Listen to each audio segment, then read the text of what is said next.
Добро вечер. Една долга одисеја на законот за спречување и заштита од дискриминација, очигледно следната недела во пакет со останатите точки на дневниот ред ќе се најде пред собранието. Веќе забораваме зошто скоро 10 годишна битка на невладините организации, фондации, здруженија кои се занимаваат со оваа прашање и упорно притискање пред политичките врати конечно да биде донесен овој исклучително важен закон кој што ќе ги обезбеди легислативните рамки за заштитата од дискриминација, толку долго талкаше низ владините, па потоа парламентарните кулуари, еден од чудните закони кои 10 месеци беше држен во сопраниската фиока, комисијата никако да се состане, па потоа гласан, па не потпишан од председателот на државата Ѓорги Иванов поради името на државата која што се споменува во законот, па потоа вратен назад во собранието, повторно гласан и потпишан од председателот Стево Пендаровски. Иницијатива пред Уставниот суд го собори оваа година законот во мај, и тоа значи само едно потрошено време во кое не можеше да се формира комисијата за заштита и спречување од дискриминација и сега по неверувањето на невладините организации дека е возможен исчекор и сомнежот дека во оваа талкање има малку повеќе политика отколку непромисленост тој да помине со 55, иако повраќањето од председателот тој мора да биде гласан со најмалку 61 глас во собранието. Пред парламентарните избори, мрежата на невладини организации кои се занимаваат со овие прашања побара сите партии да потпишат декларација. Да, ја потпишаа сите партии декларацијата и првиот нормативен акт кој тргна од Министерството за труд и социјална политика и стигна до владата е токму овој закон. Без никакви измени, затоа што оправдувањето е дека тој всушност има само формална пречка поради тоа што Уставниот суд го поништи, стигна во собранието, обид повторно на пратениците низ неколку амандмани да уважат нови барња на невладините организации, тие не поминаа на матичната комисија за европски прашања и веќе следната недела законот треба да се најде на пленарна седница. Зошто всушност толку долга одисеја околу овој закон?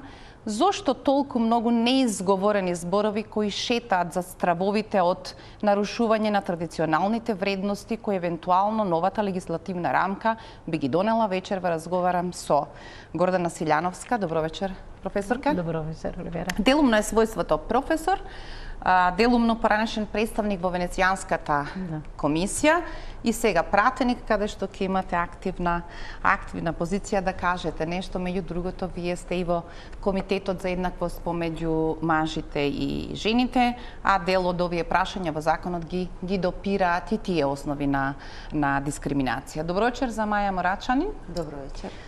Вие сте во интерпарламентарната група која што пред се работи на правата за заштита на правата на ЛГБТ заедницата. Поднесувавте амандмани, вие сте една од претениците кои гласаа во претходниот состав на парламентот за овој закон, па ќе биде од корист, меѓу другото, затоа што ја знаете и расправата во комисијата за тогаш труд и социјална политика, која даваше чудни рефлексии за тоа колку пратениците разбираат каков текст се наоѓа всушност пред нив, бидејќи дел од аргументациите кои се однесуваа на проблемот со религиските уверувања околу новите термини кои беа вметнати во законот беше само по себе скандал. И онлайн ја имаме Ирена Цветковиќ. Добро вечер, Ирена, Коалиција Маргини. Добро вечер.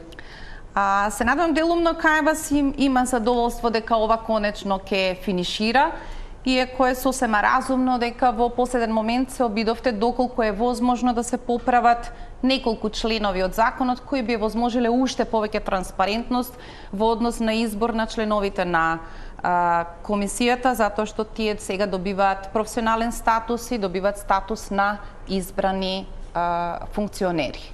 Но тоа не помина на Комисијата за европски прашања.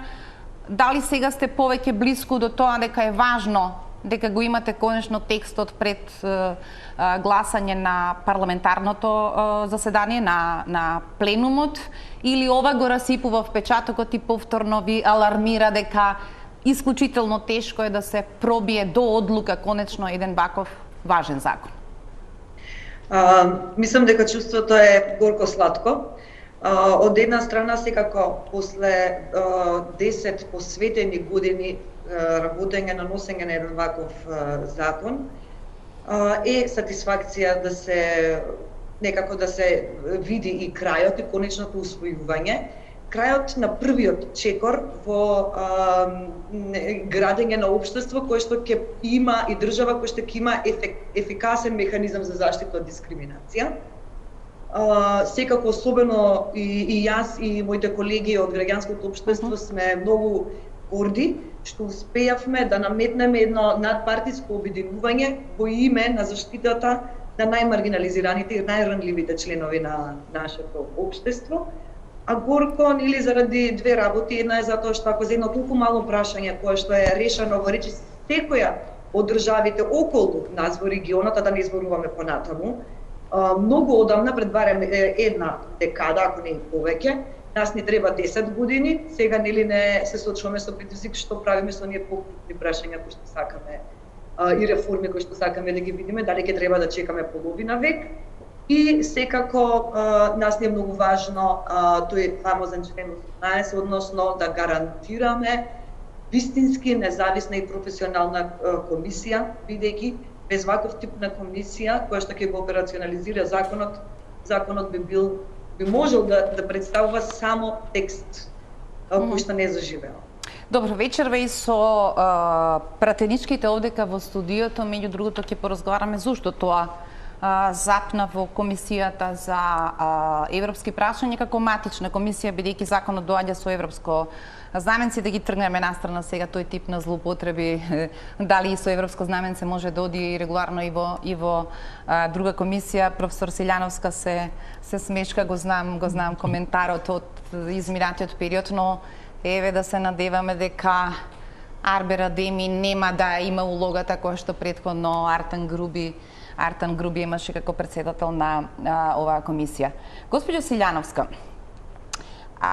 обидувајќи се сега со Ирена да го опишеме овој долг пат додека македонскиот парламент да стигне до текст кој соодветствува на директивите, на праксата на земјите членки на Европската Унија, на препораките на Венецијанската комисија, на забелешките на Обединетите нации, на ОПСЕ. Еве, пред да правиме ова емисија, вчера дознавме од еден документарец на фестивалот во Рим, кој што предпоставувам да не е короната, веројатно ќе беше прва вест која не се слуша толку често.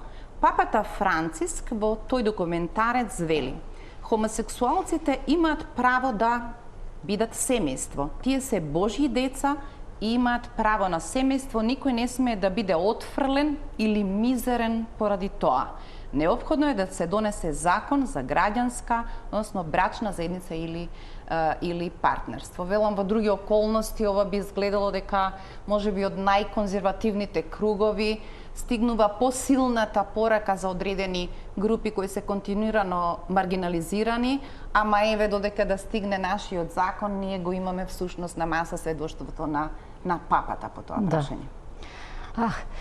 Папата покажа дека не е само извонреден теолог, туку како пастир дека си ги постава децата. Не џабе го зеде името Франсис на сиромашните. И тој знае дека реалноста не е црно-бела, дека е во многу бои.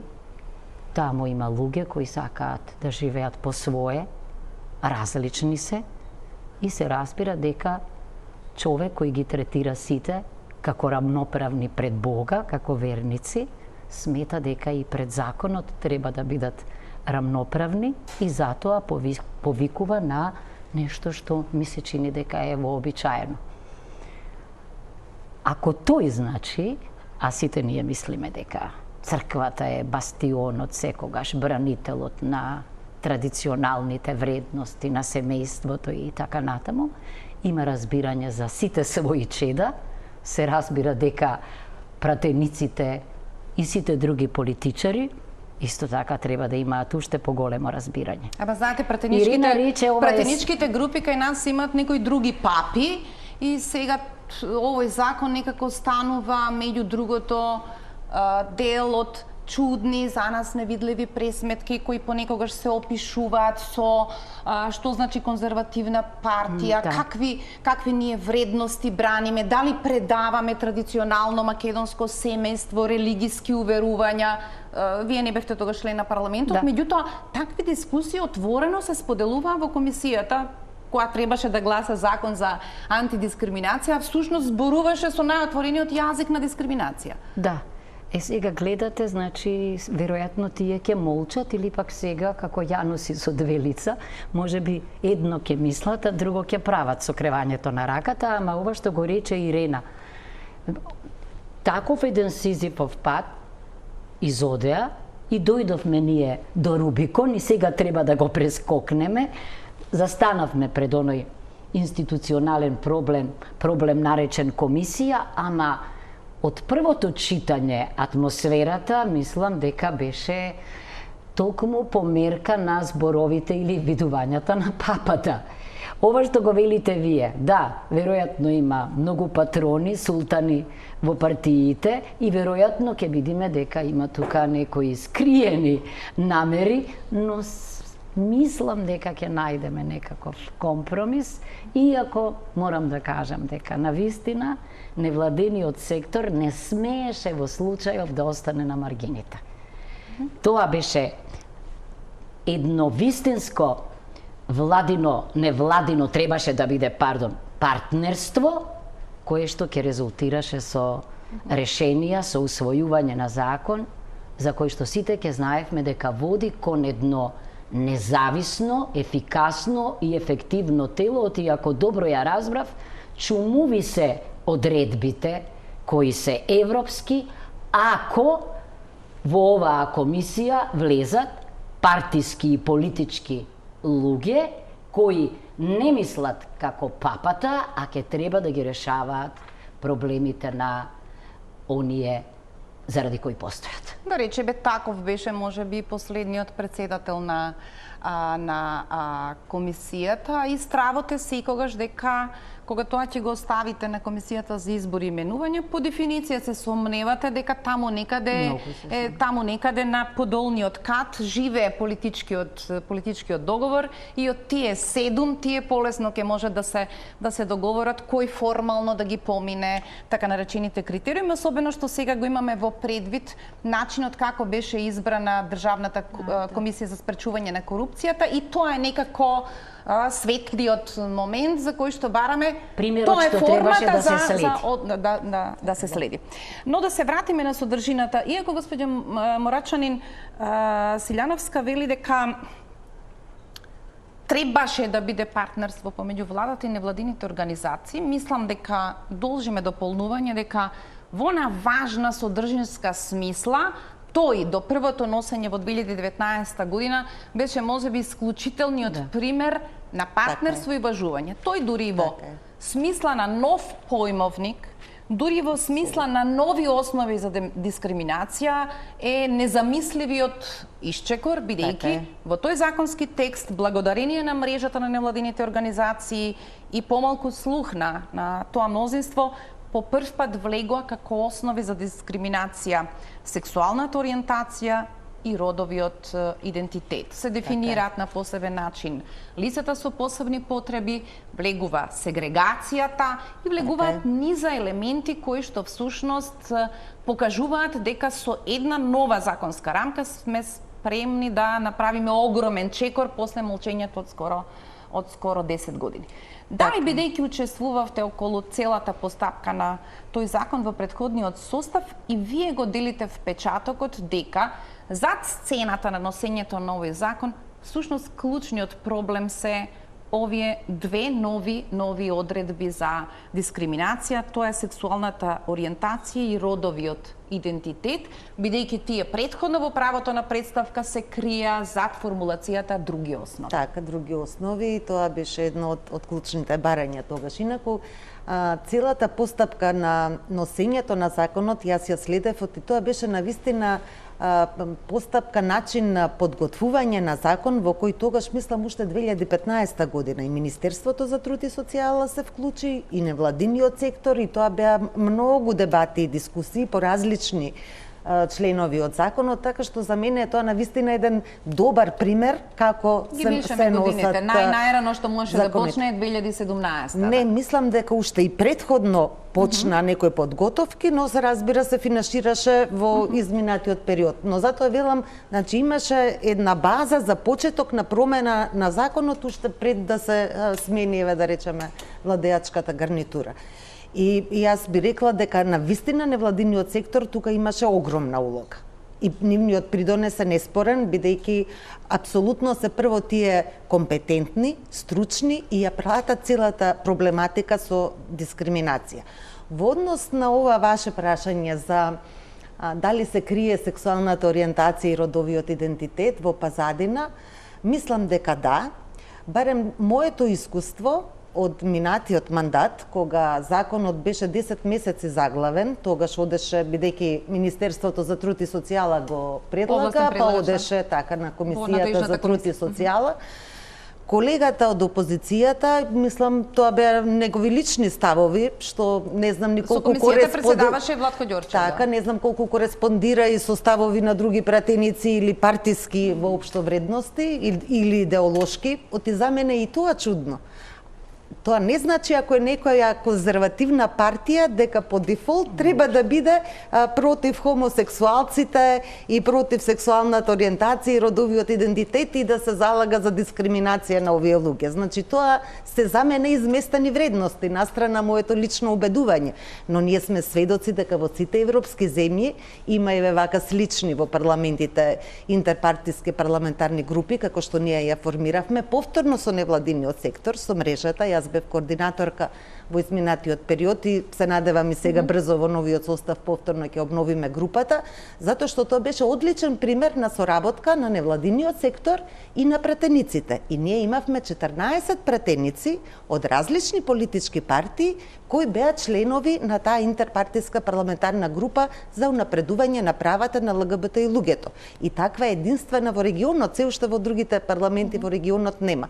Што значи имаше обединување од различни партии на пратенички и пратеници, кои што и независни пратеници во тој мандат, кои дадоа голем придонес за навистина да одиме во насока на унапредување на правата на ЛГБТ и луѓето. Не имавме, ако се сеќавате, една кампања за недискриминација, која одеше на медиуми, во која за прв пат учествуваа 9 пратеници. И гласно говоревме дека сме против дискриминација на ЛГБТ и луѓето, против насилството, говорот на омраза, што е за нашето општество, кое ќе се согласиме се уште прилично конзервативно и патриархално, беше голем исчекор.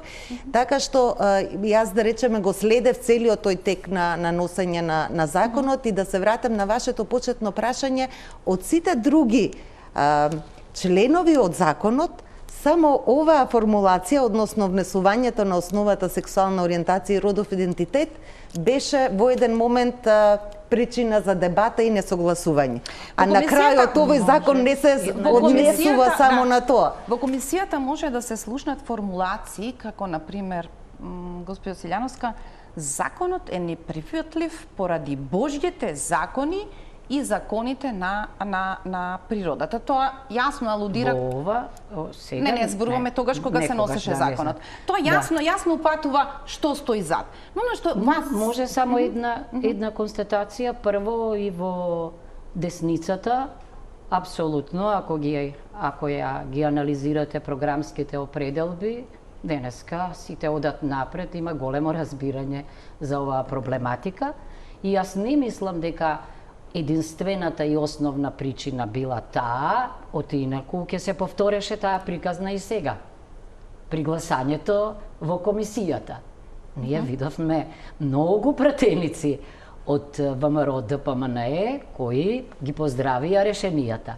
И јас мислам дека има уште една причина која што сега е пак доминантна, бидејќи комисијата ја замислуваат лидерите на партиите како уште едно тело во кое што ќе седат луѓе блиски до нив. И јас се плашам дека во суштина овој пат тоа е основната причина. Да не биде телото врз основа на меритократски критериуми, стручност, знаење, компетентност, туку да биде сопредседател и со членови кои што се по нивна мерка. И мислам дека овој пат тоа ќе биде доминантно при гласањето, а не сваќањата индивидуални за односот кон животот на секој од нас, разбирањето на другиот и поинаквиот и слично. Еве ќе видиме. Може би сте во право. Секогаш е важно каков е тајмингот кога се носи одреден закон. Предходниот се носеше во составот на пратеничката група, така е. Предходниот се носеше во март. Интегритет на пратениците, така. Чука на врата изборите. И тогаш беше многу важно да се рефлектира, да се повторат овој тип на небулозија, ако никој не очекува дека со носењето на законот вие некому ќе му ги забраните уверувањата ли што сака да мисли. Но со законот ќе пропишете дека е должен да го култивира своето однесување, дека по основ на своето мислење не може да биде агресивен во јавниот простор, по основ на своето мислење не може да ги суспендира правата на другиот, значи напросто да го ограничи делувањето по основ на вашето уверување, но беше во првата фаза исклучително тешко за тоа да се разбере. Граница за неговите права се правата на другите. Поинаквите. Ете, тоа е најважното за мене. Во случајот мислам дека го разбраа најголемиот дел и веруваат во тоа. Тоа бе очигледно. Мислам дека беше во расправата, во дебатата и пријатно беше да се седи тамо. Јас бидејќи можам да споредам со пред 2 години како беше дебатата, односно како воопшто не можевме ни до дебата да дојдеме, оти се држеше законот во фиока. Сега беше сосема поинаква дебатата и мене ми се допадна. И тоа е сепак за краток период од 2 години голем исчекор. Еве сакам да слушнам господја Цветковиќ. Ирина, дали се слуша? Има многумина кои што сметаат дека сега политичката класа или овие што го представуваат суверенот во парламентот полека ќе легнат на брашно и дека сега односот кон оваа тема е ова го има во извештајот на ЕУ, сега ни го бараат ЕУ, ова мораме да го затвориме и на ова веќе не може да се добиваат поени, дајте текстот каков што е, соборен од формални причини од Уставниот суд, да го завршиме, да го затвориме и тоа се пак тие образложенија. Што е ова лудост, пак сега ќе правите Пандорина кутија, едва и стигнавме до некакво решение, дали ви е блиску тоа толкување дека дури волку важен закон за ваква фрагилна средина како нашата во која се дискриминира по безкрај многу основи, на крајот ќе помине релативно тивко, без никаква измена, само затоа што тој се наоѓа високо на агендата на барањата на ЕУ. Искрено, и тој се наоѓа високо на агендата, меѓу другото и заради наше силно лобирање цела деценија во Брисел, и нас не беше исто многу важно меѓународната заедница да застане за овие барања и да разбере зошто е тоа потребно. Секако дека јас една од тажните моменти се уште е тоа што ретко имаме политичари, навистина пратеничките кои што се денеска во студиото со вас се редок пример на пратенички кои што искрено и разбираат вистински потребата од овој тип на закон. Верувам дека за голем број политичари е исполнување на некакви бенчмаркови, подобрување на прогрес репорти од Европската унија и слично. И баш го чекам денот кога поголем број политичари ќе разберат дека ова го прават за ние да имаме подобро општество, за ние да живееме во подобра држава. Исто така, можеби ова и за јавноста звучи како едно симпатична тема на која што се собрале пратеници од различни политички партии заедно со невладиниот сектор, прават некоја фина работа, како, не знам, садење на дрвца, нешто што користи и слично. Меѓутоа, овој закон, доколку навистина се спроведува и така ќе ги ограничи пред се политичките партии, политичките субјекти, кои што се на моќ. Што значи во превод овој закон? Во превод овој закон значи дека, еве еден пример, ако утре се смени власта, имаме партиски реваншизам во вработувањето, од секој оној кој што ќе биде избркан на работа или нема да биде привен на работа заради немање на адекватна партиска книшка, ќе може да се обрати до комисијата со представка истиот да биде заштитен на начин што ќе биде санкциониран работодавецот или оној кој што извршил дискриминација. Тоа, ако имаме закон кој што навистина функционира, ќе им ограничи на партиите да партиски вработуваат и на тој начин го зголемуваат своето членство. Тоа е само еден пример дека овој законите како задира во моќта на оние кои што се естаблишмент, оние кои што уживаат моќта, давајќи го или натегајќи го тесот на моќта повеќе на страната на оние кои што се обезмоќени, маргинализирани или да кажам општата јавност или обичниот народ. Правени се многу истражувања кои поразувачки покажуваат дека делом на луѓето се согласиле со добар дел од недозволени притисоци кои што им се случуваат или недозволени постапки кон нив, затоа што нив не ги препознаваат како дискриминација. Најчесто ги опишуваат тоа ми било судбината.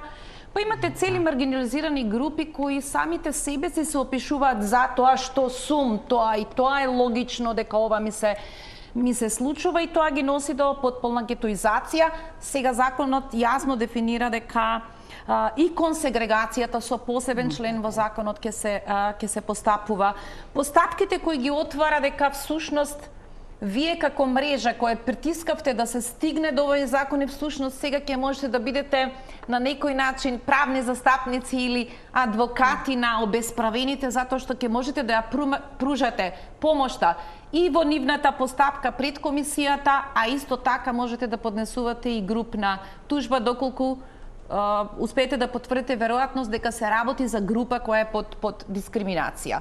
Тоа наводно изгледа дека се една бижутерија во законот решенија, но доколку останете упорни на начин на кој што ве ги даваат комплиментите овде пратеничките, пред вас е шанса да изборите прилично добри примери кои меѓу другото ќе влијаат на превенцијата или на свесноста на луѓето дека за нивниот проблем може да се побара директно помош, бидејќи законот предвидува дека ако се поднесе тужба, таа мора да оди по итна постапка.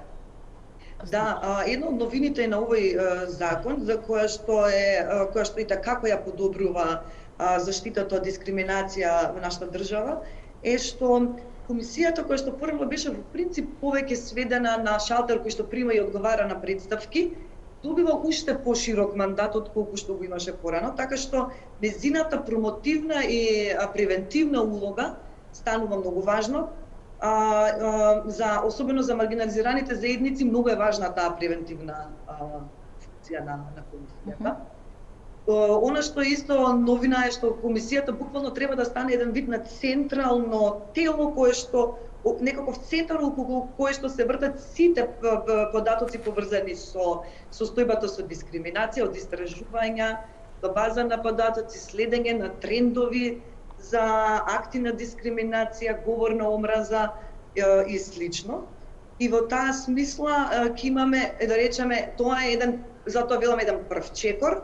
Втор чекор секако се заштитната улога, тука особено се важни судовите, па и администрацијата на некој начин, и без реформи, без едукација и на судиите, и на обвинителите, и на сите вклучени во правосудниот систем, не е возможно да зборуваме за ефективна заштита од дискриминација, ама законот е важен прв чекор и без истиот ќе биде невозможно.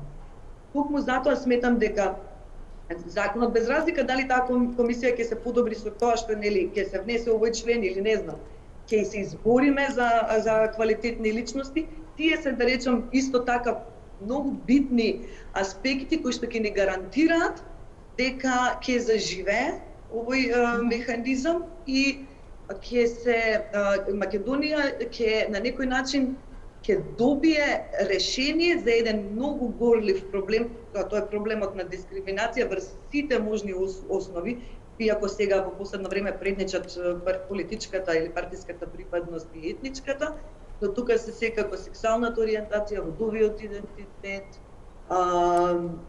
здравствениот статус, класата и слично. Возраста, брачната состојба, тоа се ни за како се вели основи кои ние безмалку сега не ги препознаваме. Нема да цитирам и не поради како се претпоставувам лично го чувствувавте тоа дури во претседателската кампања, како изгледа дискриминација по елементи кои потполно не се важни за вашата кандидатура. Па сега знаеме да се насмееме во ходниците дека сакам да бидам дотерана жена да не треба да игра рок-н-рол. Ама Ангела Меркел може. Или Трамп може. А кај нас тоа не е добро. Смешно. Сакам само, ова е одлично што Ирена предмалку го спомена. Сега добиваме повеќе алки кои ако ја препознаваат шансата за напад, не ќе може да се бега барем од свесноста на јавноста на кои адреси треба да се тропа. Имаме народен правобранител, ќе имаме комисија за слободи и права во собранието. И сега на пример што е прашањето, имаше прва седница и расправаше постојаната анкетна комисија расправаше за работно место по представка на некој граѓанин од Тетово, мислам дека денеска или вчера, мислам дека вчера, да. И сега прашањето е дали во еден момент ќе се доведеме во ситуација на која врата да тропаме. Знаете зошто? Оти има избор. Повеќе врати. Па не, јас сметам дека нема да има повтор на повеќе врати. Не знам дали воопшто се сеќавате да го погледнете досието на постојаната анкетна комисија. Затворена врата. Ќе видите еден таков чудесен празен лист. Ако ја погледнете историјата зошто, тој што го добива тоа место најчесто инсистира првата расправа да било за нешто што неговата партија интересира и тоа е неверојатната злоупотреба во парламентот. Да, значи како куќа без прозорци, јас велам, или куќа без врата. На оваа врата ќе чукаат најмногу граѓаните. Држете ме за зборот. Зошто? Да, сега се намалија средствата за такси, судските такси, се сеќавате, може би и таму ќе. Закон пак и не треба да овдека нема воопшто. Ама зошто е овде веројатно? Затоа што нема тешка процедура. Граѓаните обично се губат во лавиринтите и тоа им е страно. Овде е бесплатна правната помош. Освен тоа, она што го спомена Ирена, многу битно е дека акцио популарис се воведува. Тоа е најважното, значи, кога е во прашање јавен интерес, може и било која невладина организација или некоја здружение, бидејќи е тоа јавен интерес, да застане зад против повредата. Така наречена групна тужба. Да. Акција, значи кај што има јавен интерес. Понатаму што е важно или што е нивна заслуга. Видите, главно тезата беше дека Уставот не дозволува, односно членот 9, вакви широки или бројни основи, 24, сега меѓу најбројните имаме основи за дискриминација, дискриминаторски основи како сакате, бидејќи кај нас е затворена листата, наместо и други, никогаш не може да биде тоа однапред определено. Ја мислам дека во иднина ќе почнеме да зборуваме и за заштита на животните и на билките, сигурна сум, бидејќи ако не живееме во хармонија со природата, посегаме по самоубиство. И многу логично е, оној став од членот 8 дека се што со устав и закон не е забрането е дозволено, всушност се однесува на слободите и правата, а властите го користеа за институциите погрешно. Сега, тука се надоврзаа природно сите овие основи. Второ, повторно на линија на ова, што од невладиниот сектор Ирена го кажува во нивно име, што е најважно, професионалноста. Тоа тело се свикуваше од време на време, претходното, меѓутоа ова ќе биде професионален дом отворен за сите. И тогаш ми се чини дека луѓето точно на таа порта која ќе биде отворена, ќе чукаат. Постапката е едноставна, има многу начини, бидејќи сега овде има и препораки, и мислења. ќе може и со експертски тимови да се работат, така што мрежата ќе се шири. Нема да се Должеме едно стеснува. дополнување кое мислам дека е исклучително важно да не ги става во проблем луѓето кои што се одважили да ја напишат представката. Досега најчесто тој што ќе ја поднесе беше во проблем како да го докаже сопствениот основ за дискриминација. Сега откако комисијата ќе утврди или откако во судска постапка за тужбата ќе биде утврдена веројатноста за постоење на основи за дискриминација, тежиштето на докажувањето оди кон тој кој што е обвинет. Товарот оди кон дискриминаторот. Товарот оди кон дискриминаторот, што веројатно ќе ги помести перцепциите и одговорноста, не е само висината на казните, перцепцијата и одговорноста на лицата кои раководат, избраните, менуваните, институциите, за да знаат дека тие ќе треба да се мачат огледалото на ваквите тела кои што на некој начин како се вистински трибуни на граѓаните што имаат проблем. Освен тоа, сега комисијата има право и на увид да влезе, значи, во различни органи и организации. Тоа исто така има возможува да ја детектираат вистинската состојба, сведоци, да организира, да ги повикува. Тоа, значи, ќе направи некаков мост и мислам дека многу повеќе луѓе ќе го преминуваат. Ова има и просветителска мисија. Притисок своевиден на власта, на судот, на сите други органи. Има важни нијанси затоа што секој што ќе го помине процесот на сведочење, меѓу другото можете да го сметате и за некој кој што исклучително свесен. Има врска за доверливост на податоците што ќе бидат дадени. Се повеќе луѓе ќе стануваат свесни за тежината на проблемот во сопствената околина за која можеби и не размислувале. И ова што рековте, мазохизмот ќе се надмине. Досега луѓето мислеле дека тоа што им се случува можеби така и треба, заради нивниот социјален, економски, сексуален или било каков друг статус. Ама сега тоа нема да биде така. Со извештаите на овие комисии, затоа ние сакавме во преодни и завршни одредби да има и 3-годишни извештаи. Сега ќе направиме пауза за реклами и ќе одиме директно на тоа што беше толку многу проблем околу овие 3 члена кои беа предмет на амандмани во комисијата за да конечно сите бидат задоволни. Пауза за реклами.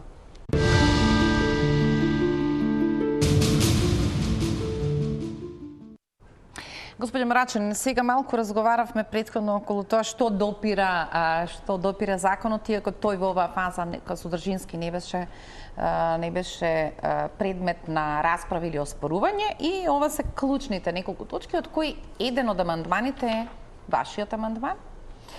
И вашиот амандман се однесува на изборот, на начинот на изборот, постапката, и тоа е тоа зашто сега го навестувавме, но сакав цел еден затворен термин без реклама да го расветлиме тоа.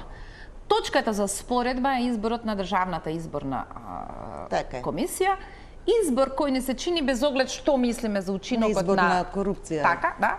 Што мислиме за ДКСК во содржинска смисла, во евалуација на нивната ефективност и работа. Впечатокот дека тие исклучително се реферираат кон јавноста затоа што знаат како беа избрани е можеби моделот кој што сака невладините да биде следен и во оваа ситуација. Очигледно останува решението дека нив ќе ги избира комисијата за избори и именување. И потоа собранието, да. Ќе ги предложи комисијата со претходна јавна расправа. Што мислите? Зошто вака беше утфрлен амандманот? Не сме слушнале приговори. Во извештајот на Европската комисија беше прилично пофалена транспарентната постапка на избор на антикорупцијската комисија. Зошто не уште една реплика на добриот пример? За мене тоа ќе беше подобрување во постапката за избор на членовите на Комисијата за заштита и спречување од дискриминација, изголемена транспарентност и изголемена инклузивност.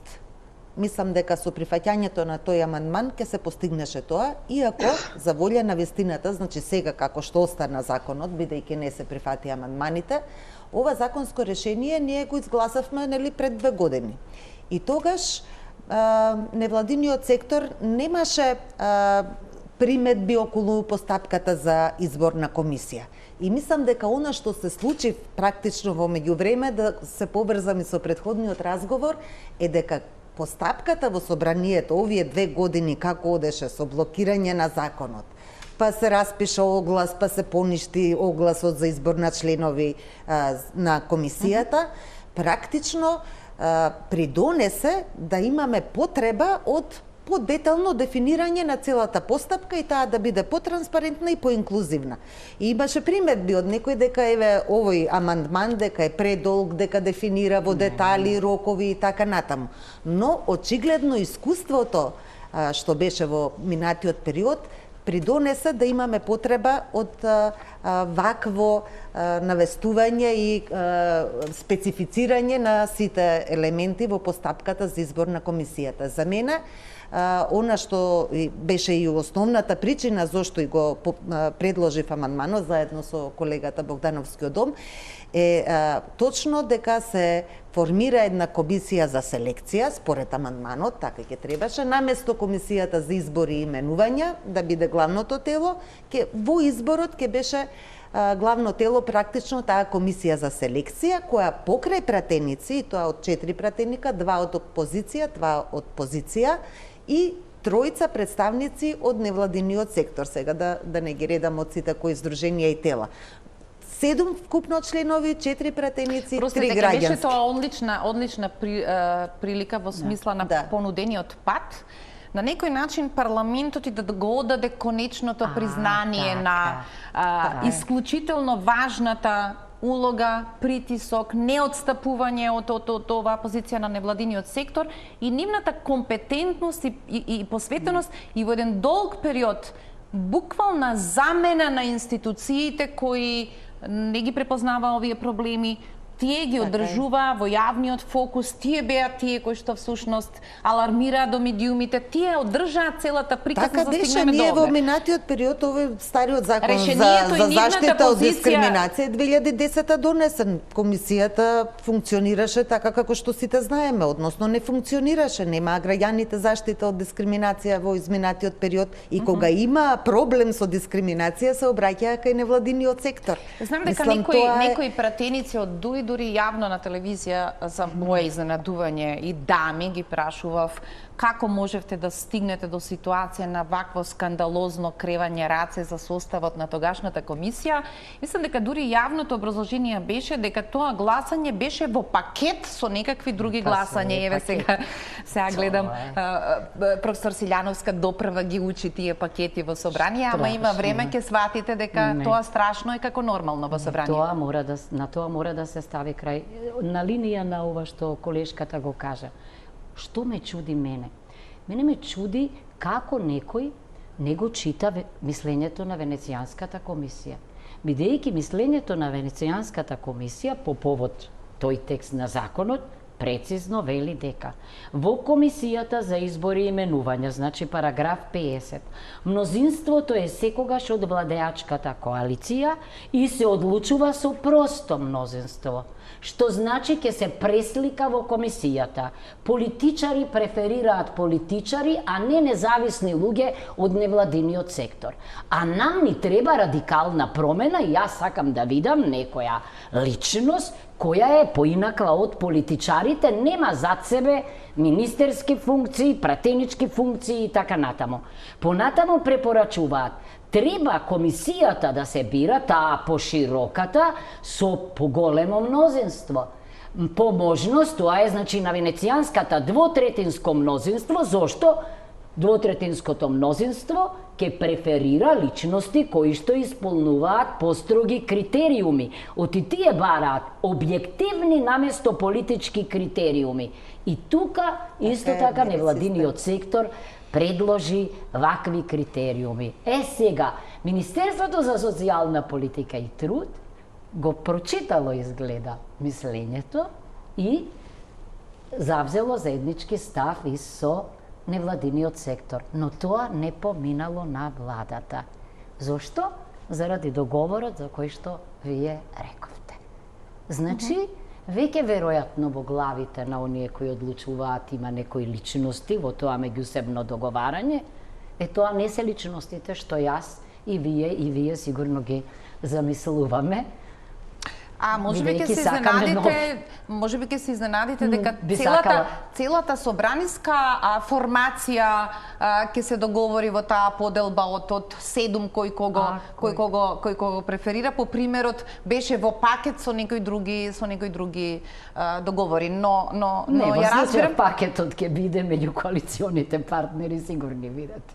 Но ја разбирам интервенцијата и шансата што ја даваше овој амандман. Да, практично амандманот го изработи мрежата за заштита од дискриминација. Домот на граѓаните да промовира низ ваквите решенија за регулаторите, како што се Агенцијата за медиуми, Националната телевизија, Комисијата за спречување корупција, антидискриминацијската, дека максимум ќе ги либерализира своите компетенции за одлука и ќе ги сподели одлуките низ една транспарентна постапка каква што видовме за ДКСГ. За жал, ова беше можеби третата. Имаме такви решенија во однос на Агенцијата за медиуми и Советот на Оливира, и во Уставот дори има стручност и компетентност кај сите служби и органи кои имаат јавен карактер, што не се почитува. Значи, ние мораме да ставиме крај на партизацијата на првите луѓе на различни регулаторни тела, агенции, вакви органи. Таму мора на конкурс да се доаѓа. Тогаш ќе биде ирелевантно кој е на власт, бидејќи државата ќе си функционира сама од себе врз основа на критериумите и ќе има поголеми шанси најдобрите да бидат на право место, а не најлошите, а најдобрите да фаќаат некаде. Мислам дека ние додека разговараме на онлайн седница на влада поминува новата тура директори по примерот како вели еден од коалицијскиот партнер, да, секако ќе одам на новото работно место, тоа е коалицијски договор и тоа се тие универзални. И од едно на друго, не баре Леонардо да Винчи и секаде ќе биде успешен. И во пошта, и во патишта, па тоа е невозможно. Но, господјо Морачанин, откако комисијата, сега да ни го објаснуваме, кога ќе се изгласа законот, има точно време во кое мора да собранието да распише оглас, се јавуваат кандидатите. Комисијата за избори и именувања прави селекција и се спроведува јавна расправа. Така е. Дали всушност сега таа формулација вие и невладините организации можете да ја искористите, да го дефинирате форматот. Добро, ќе го нарекуваме јавна расправа, но ние расправата ќе ја направиме како една надзорна расправа во која ќе бидат тука кандидатите и со нив во една прилично широка формација ќе поразговараме за прашањата што ни интересираат. Се согласувам, бидејќи поимот јавна расправа не ограничува каков тип да биде јавната расправа и ние можеме да внесеме елементи од ова што го сакаме, значи да биде поинклузивна, да биде објавена, да биде јавно достапна за граѓаните, ама тоа е веќе предмет на Комисијата за избори и именувања, бидејќи таа е матичното тело кое што одлучува за тоа какви прашања ќе поставува. Така е. И на јавната расправа и тоа е пракса, не сам доаѓаат секако сите невладени. Мислам дека тука има голем напредок во однос на претходниот период, дека собранието сепак се отвори повеќе за невладиниот сектор и учествуваат во сите дебати и ќе имаат можност да ги постават своите прашања, да ги искажат своите ставови за одредени кандидати, затоа што пак и биографиите ќе ни бидат на сите познати. Така што и на крајот, кога ќе оди на пленарна седница за гласање, ние ќе ги имаме и биографиите, секој пратеник и извештајот од јавната расправа што ќе се спроведе на комисија. Значи, се она што ќе биде искажано практично како забелешка, како коментар, ние сите пратеници пред да гласаме за комисијата ќе го имаме на увид. Така што има можност за навистина да имаме објективен приказ за кандидатите. Селекцијата ќе ја врши комисијата. Да, но изборот ќе биде на сите пратеници. Сакам само уште да вклучам Ирина, ако се слушаме. Сега зборуваме за некакви модалитети како повторно да се овозможи Субверзија. доволно Демократска субверзија. Да, може би ви така да го наречете, затоа што сега тргнуваме веднаш со предпоставка дека ова е некаков дил и тоа се причините. Не мора да биде така, но мора да се користат сите средства, финалето да биде во ваша полза на тој долг пат. Дали ви е доволно во описот на законот што услови треба да исполнувате за да станете или да се номинирате за член на Комисијата за спречување и заштита од дискриминација? Нужно е да постои, но не може да се исцрпи изборот на квалитетни професионални комесари само низ таква одредба. Јас сум свесна и мислам дека голем број правни експерти кои доаѓаат од западните држави често ни зборувале дека имаме една тенденција на преголема регулација, ама од друга страна сме имале илјадници искуства на овие партиски изигрувања. Мислам дека законот за недискриминација или партиските вработувања во комисијата е само еден дел каде што имаме само еден дел од огромните случаи на партизација. И како викаат, нели, кога ќе се избориме на млеко, ќе дуваме и во јогурт. Секако ќе ги наоѓаме сите можни механизми да обезбедиме независна и професионална комисија, но проблемот на партизацијата гледаме дека е можеби, ако спрашувам јас, еден од најголемите проблеми на нашата држава. Тоа е еден вирус кој што одвнатре ја јаде децении назад нашата држава, а во исто време гледаме па и дека немаме помеѓу властите, помеѓу политичките елити голема мотивација да се надминат овие предизвици, овие проблеми. Како да си ја предаваат штафетата и да го намалат секој во својот мандат значењето на терминот престанете со партизацијата. Јас ќе кажам и еден пример. Ние имаме народен правобранител, чекаме, нели, да заврши неговиот мандат. Тој е долго време народен правобранител, ги исполнува сите услови да веднаш премине во Комисијата за заштита од дискриминација, а во исто време знаеме многу добро дека неговиот мандат е полн со проблеми, полн со пропусти, и тој човекот кој што беше во собранието кога беше повторно именуван, го премолча и него воопшто не кажа повредите на права кои што се случуваат додека траеше неговиот избор. Така што е важно да постои тој член во законот, важно е да се регулира, нели, искуството, професионалноста, но не смее да се сведеме само на формалностите, 240 кредити.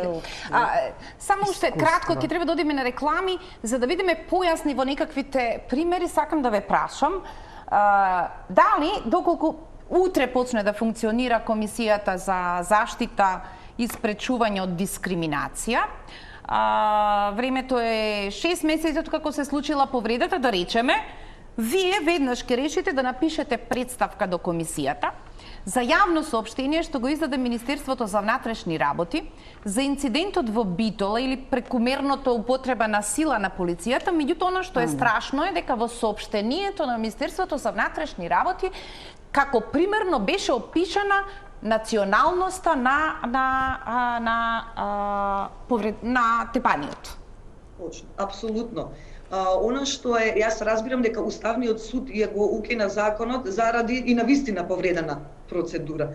Оно што не можам да го разберам е тоа што ние останавме без антидискриминацијска легислатива во време на пандемија, во време на вонредна состојба.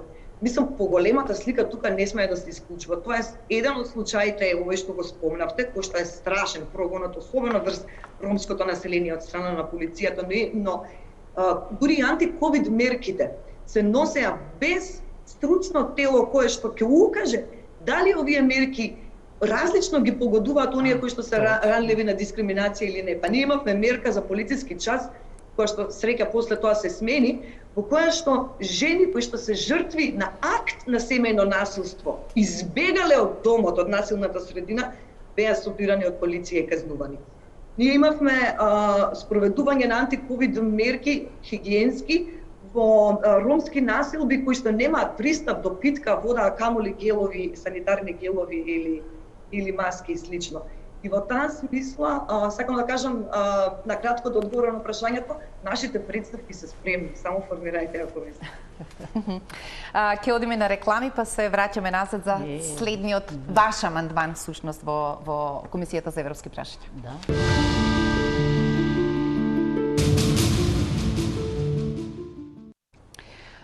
Господјо Силјановска, вашиот амандман го тангира прашањето за должината на мандатот на членовите на комисијата. Постојното решение од 7 избрани ги дели на 4 со 5 годишен мандат и тројца кои ќе имаат 3 годишен мандат, кој што потоа ќе се обнов. Тоа е при првиот избор, но сите имаат право на уште еден мандат, значи 5 плюс 5 е 5 плюс 5. нивниот предлог. Так. Па пак е на линија Вашиот предлог е 6 години. фиксно без Па можност. еве нека биде и 7, 6 нека биде, ама на линија на предлогот на Венецијанска комисија, тоа не е случаен предлог.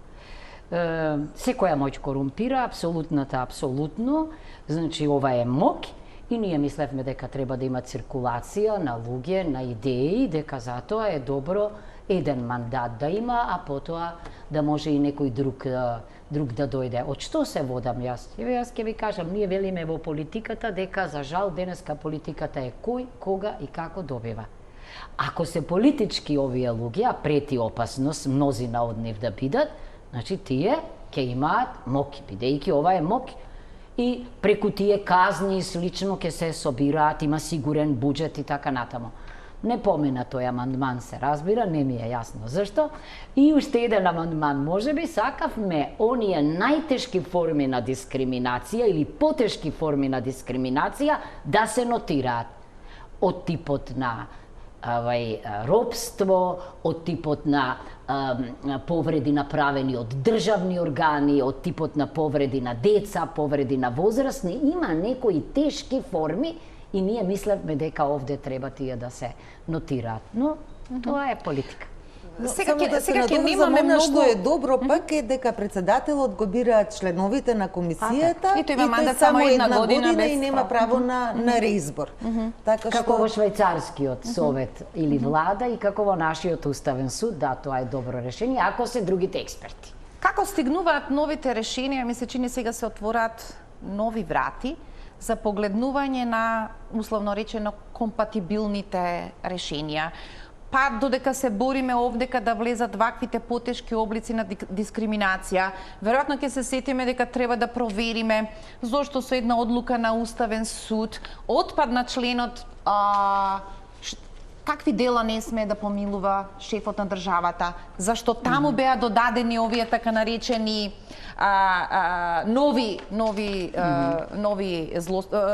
злосторство против изборите, повредата, нови дела. Да. Така да сега веројатно ќе ни треба нова синхронизација, дека сме се качиле на едно скалило повеќе, да гледаме на друг начин, да ги хармонизираме одлуките, затоа што законодавецот веројатно со тоа испраќа генерална порака што е тоа кон што има апсолутно нулта толеранција. Да. Па ни треба, кога веќе го споменавте Уставниот суд, закон за Уставен суд. Иначе во тие најтешките дела се и апартхеид, геноцид, етничко чистење, трговија со луѓе, нешта кои не засегаат нас. И ние мислевме дека треба, како во други закони со слична содржина, да ги апострофираме, но немаше расположение за никаква измена, сушност. И остана текстот таков како што поминал на влада. Добро, ви реков претходно дека образложението е дека законот е вратен назад од формални причини од Уставниот суд поради погрешно гласање или недостаток од пратеници за неговата одлука и сега тоа треба да звучи како доволно добро образложение, но ќе имате шанса да покренете постапка понатаму за измени и дополнување на законот и да стигнете до решението. Ние сме на крај на емисијата. Вие сте во Комисијата за буџет и финансирање, расправате ребаланс, следната недела ќе биде на пленарна седница заедно со мерките за ковид и овој закон. И сега се обидувам денеска, проверувајќи ја содржината на законот, вели Комисијата предлага буџет до собранието при расправата за новиот буџет и во посебен раздел се става буџетот на Комисијата за спречување и заштита од дискриминација, за да може да врши својата функција. И си велам сега, таман ќе биде донесен законот, нема да стигне постапката, собранието ќе го заврши буџетот, бидејќи основот за давање раздел или посебна ставка во буџетот за комисијата е само на барање на комисијата и веројатно следната година пак ќе се соочувате со прашањето еве ги избравме и сега како да им ги најдеме парите. Не, мислам дека средства може да се најдат и ќе се најдат сигурно, инаку е абсурдно, затоа и во самиот закон стои дека средства од буџетот за комисијата мора да има и така натаму.